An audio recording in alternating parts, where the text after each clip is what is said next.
Hello, this is Caitlin Rule, and this is my data protocol and my graphic organizer below. I'm going to talk about it right now. So for my data protocol, I imagine my school already has PLC groups that meet once a week, and so to use this data protocol would kind of be easier on the teachers to be able to have kind of a guidance on what they should be doing when it comes to their standards or when it comes to their assessments, kind of how to analyze their information.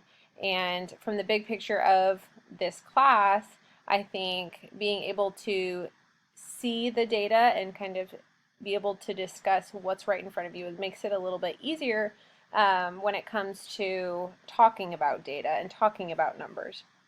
So my idea here is that the teachers will already have their students into a certain area after an assessment or after a different test that the grade level will have done.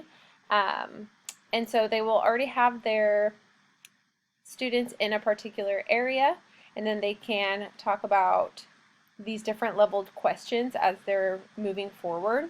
And so for the data protocol, I do have a graphic organizer that goes along with it. And my idea is that they will fill out this data protocol themselves about their own students first. So I have it set of the students in their different levels, and then they will move along with the chart and fill in the answers as it goes through.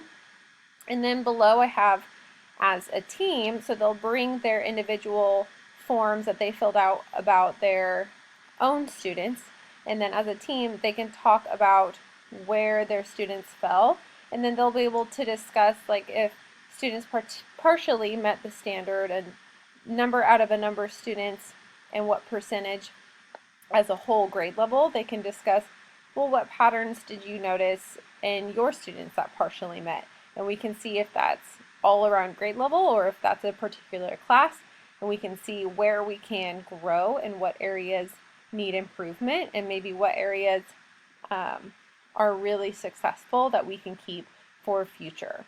And then down below I have what do we need to continue and how can we improve this assessment. So we can use that information for moving forward and for next year, and to keep improvement going on. So I think teachers would see this as helpful because they're already meeting once a week. They can have kind of a guidance on where they should be moving. Thank you.